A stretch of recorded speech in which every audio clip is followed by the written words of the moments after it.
ekstrimnya bisa sampai seperti demikian. Dan yang perlu kita sadari saat ini adalah kita saat ini sedang hidup di masa di mana orang-orang kebanyakan mendefinisikan, menerjemahkan produktivitas itu hanya sesempit career related atau money related. Ya kan? Adakah dianggap produktif seseorang yang sesederhana untuk cuti membahagiakan kedua orang tuanya? Dianggap bahagia? Dianggap produktif nggak saat ini? Cenderung nggak ya? Akankah dianggap produktif? Misalkan ada perempuan sekolah tinggi-tinggi sampai S3, kemudian dengan kesadarannya memilih untuk menjadi ibu rumah tangga, dipandang produktif nggak? Enggak. Jadi semuanya itu pesannya adalah work atau money related, ya. Produktif itu adalah seperti itu. Pertanyaannya, berkeluarga kalau begitu dipandang produktif nggak?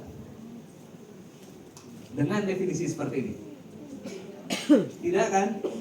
Inilah awal mula keretakan-keretakan yang terjadi bisa sampai seperti demikian.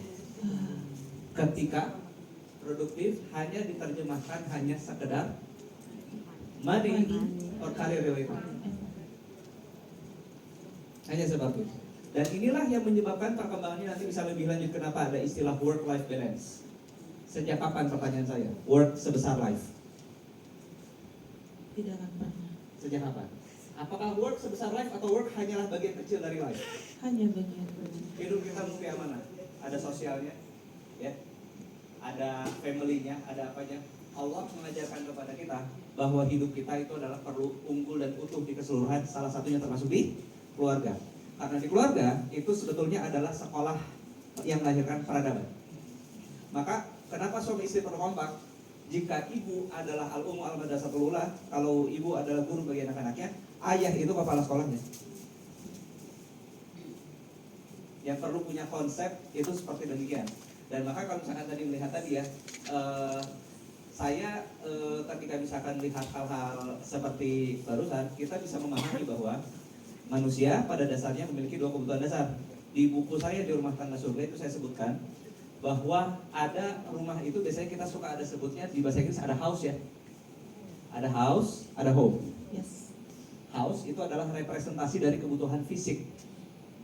Yang mana di zaman seperti saat ini orang-orang beranggapan bahwa yang penting berkeluarga adalah memenuhi kebutuhan tempat tinggal, kebutuhan fisik saja. Jelas kita butuh kebutuhan fisik. Jelas. Tapi kebutuhan fisik doang cukup nggak? Ketika ternyata balik lagi tadi ya, karena kehidupan berkeluarga itu dianggap tidak produktif, kita tidak akan pernah temukan di sistem pendidikan internasional sekalipun. Coba cek dari TK, SD, SMP, SMA, kuliah, adakah ilmu tentang bagaimana caranya menjadi suami, istri, ayah atau ibu? Padahal kemanusiaan dimulai dari dalam rumah. Ya. Dan namun kalau balik lagi tadi ya, kita manusia sebagai makhluk fisik jelas butuh kebutuhan fisik ya. Tapi ini bukan satu-satunya.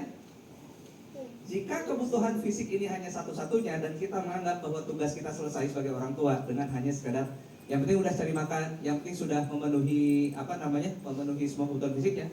Mohon maaf, apa bedanya dengan kita memelihara hewan peliharaan kalau kayak gitu? Tertampar sekali. Iya, maka ada house kan? Jangan lupa, kalau hanya house doang, banyak loh suami istri makan satu meja makan yang sama, tapi sibuk masing-masing sama. Nah, tidur sekamar, tidur seranjang, sehati nggak? Ini yang lebih diupayakan.